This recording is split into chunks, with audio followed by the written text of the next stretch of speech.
क्या मथुरा, क्या बरसाना, क्या गोकुल, क्या नंदगांव। मतलब यह कि ब्रिज क्षेत्र की इंच इंच जमीन पर पतिव्रता सुशीला की महिमा गाई जाती थी। लोग कहते हैं कि अगर साक्षात पतिव्रता नारी के दर्शन करना चाहते हैं तो देवी सुशीला के दर्शन करो। थी भी यही बात। सुशीला की जिंदगी का हर पल अपने पति के लिए था। पति के दर्शन किए बिना वह जल न पीती। एक बार वह अपनी एक सहेली के यहाँ गई। सहेली का पति कहीं परदेश गया हुआ था, लेकिन खाना खाने के लिए सहेली ने नाना प्रकार के स्वादिष्ट व्यंजन पकाए थे। सुशीला यह देखकर हक्की बक्की रह गई। वह तो पति की अनुपस्थिति में एक बूंद तक ग्रहण करने की बात तक न सोच सकती थी। इसलिए उससे न रहा गया। वह बोली, बहन तुम कैसी स्त्री हो? तुम्हारे पति तो परदेश में हैं और तुमने अपने लिए इतनी तरह के व्यंजन पकाए हैं। भला एक पतिव्रता के लिए यह सब शोभा देता है? सच्ची पतिव्रता तो वह है जो पति को देखे बिना जल तक न पिए। सुशीला की सहेली बड़े मुंहपट स्वभाव की थी। दिल की भी वह बड़ी साफ थी। बोली, बहन सुशीला, यह सब ढकोसलेबाजी मुझसे नहीं चलती। अगर मैं अपने पति के बाहर होने पर भी अच्छा खाना खाती हूँ तो इसका मतलब यह तो नहीं होता कि मैं उन्हें नहीं चाहती। मैं तो जैसी खुश उनके सामने रहती हूँ वैसे ही उनके पीछे भी। अगर कोई मुझ पर उंगली उठाने पर भी तुला होगा तो मैं उसे रोक नहीं सकती। बाकी यह तो सिर्फ मैं जानती हूँ या मेरे पति, हम एक दूसरे को कितना चाहते हैं। सहेली के इस जवाब से सुशीला जल भुन कर रह गई। उसने मुंह चुनिया कर कहा, यह तो सब ठीक है, लेकिन तुम पतिव्रता नहीं हो। पतिव्रता स्त्री के लिए शास्त्रों में लिखा है कि पति की गैर हाजिरी में वह जल तक न पिए। सहेली ने इसका भी करारा जवाब दिया। बोली, ऐसे शास्त्र मेरे ठेंगे से। अंत में बात यहाँ तक बढ़ गई कि सुशीला तुनक कर अपने घर लौट आई। घर आकर सारा किस्सा उसने अपने पति को बताया। पति भी सुशीला को बहुत चाहता था और उसकी निष्काम पति भक्ति से बहुत प्रभावित था। फिर भी कभी कभी उसे यह जरूर लगता था कि यह सब ढोंग है। अगर पति 1 महीने तक घर पर न रहे तो क्या कोई स्त्री बिना अन्न पानी के 1 महीना तक रह सकती है? और उसे लगा कि यह बिल्कुल असंभव है।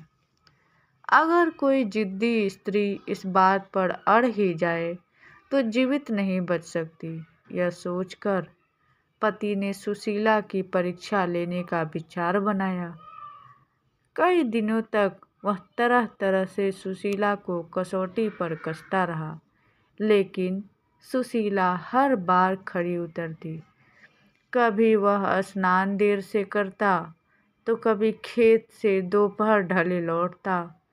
कभी कभी तो ऐसा होता कि परोसी थाली तक सामने होने पर वह बहाना बनाकर बाहर निकल जाता और दिन ढलने लौटता। लेकिन सुशीला ने कभी भी पति के खाने से पहले पानी तक न पिया। एक दिन सुशीला के पति ने कहा, आज मेरा मन खीर और पुआ खाने का हो रहा है, इसलिए खूब इलायची गरी डालकर पुए और चिरौंजी किशमिश केसर डालकर खीर बना रहा हो। ये दोनों चीज़ें सुशीला को भी बड़ी प्रिय थी, इसलिए खूब मन लगाकर उसने ये चीज़ें बनाई। केसर और इलायची और देसी घी की सुगंध से बनाते समय ही सुशीला के मुंह में पानी आ गया। चीज़ें बना चुकने के बाद सुशीला ने अपने पति से झटपट स्नान कर लेने को कहा, लेकिन पति को तो उस दिन धैर्य की परीक्षा लेनी थी, इसलिए काफ़ी देर तक वह ढील डाले रहा और टालता रहा। सुशीला के बार बार कहने पर आखिर में हार कर वह बाल्टी, लोटा और रस्सी लेकर नहाने गया। नहाने में ही उसे काफ़ी देर लगी। इधर सुशीला की आंतें मारे भूख के कुलबुलाने लगी, लेकिन जैसे ही देहरी के बाहर उसे पति के खड़ाऊ की आवाज़ सुनाई दी, उसे दिलासा बंधी कि अब तो खाने का समय आ ही गया। लेकिन जैसे ही पति ने देहरी के अंदर पैर रखे, दाएं पैर की खड़ाऊ से पैर ऐसा फिसला कि वो चारों खाने चित फैल गया। बाल्टी, लोटा हाथ से छूटकर दूर जा गिरे और आंखें फैली की फैली रह गई। यह देखा तो सुशीला जिस हालत में थी वैसे ही दौड़ी पास आकर सिर हिलाया, आवाज़ें दी, लेकिन सब बेकार। पति अगर जिंदा होता तब तो बोलता ही, लेकिन उसके प्राण पखेरु उड़ चुके थे, इसलिए भला वह कैसे बोलता। सुशीला की आंखें डबडबा गई और गला भर आया। उसका मन हुआ कि धाड़ मारकर रो पड़े, लेकिन तभी उसे खीर और पुए का ध्यान हुआ। उसने सोचा कि पति अब मर ही गया है, रोने से जी तो पाएंगे नहीं। हाँ, आस पड़ोस के लोग जरूर जुड़ जाएंगे, तब खीर पुए खाने का मौका तो मिलने से रहा। इसलिए बेहतर यह होगा कि पहले मैं खीर पुए खा लूँ, तब रोना धोना शुरू करो। यह सोचकर वह चुपचाप गई और जल्दी जल्दी खीर उड़ाने लगी। पुए अगले दिन के लिए रख लिए, क्योंकि उनके खराब होने का डर न था। असलियत यह थी कि पति मरा नहीं था, बल्कि मरने का नाटक किए पड़ा था।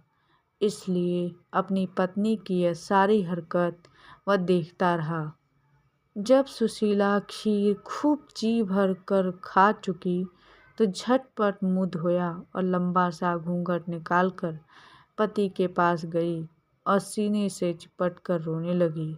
रोने के साथ साथ वह यह भी कहती जाती थी, तुम तो चले परम धाम को, हम हो सो कुछ बकियो कहो। उसका पति कुछ देर तक तो उसके नकली प्रेम और दुख को सहन करता रहा, लेकिन अंत में उससे रहा न गया और जैसे ही सुशीला ने अपना जुमला तुम तो चले परम धाम को, हम हो सो कुछ बकियो ख़त्म किया, वैसे ही उसके पति ने उसी से मिलता जुलता एक जुमला जड़ दिया। पति का जुमला इस प्रकार था, खीर सड़ोपा करी तो पुनौ को तो चख्यो। अब तो सुशीला की ऐसी हालत हो गई कि काटो तो खून तक न निकले। उसे क्या पता था कि उसका पति नाटक किए पड़ा है और उसकी परीक्षा ले रहा है। मन ही मन वह रह कर अपने आप को कोसती रही कि यह क्या किया, क्यों न जवान पर काबू रखकर बुद्धि से काम किया। और उसके बाद फिर कभी किसी ने सुशीला के मुंह से अपने पतिव्रत धर्म की तारीफ नहीं सुनी। पहले जैसी डींगे हाँकना अब सुशीला ने बंद कर दिया था।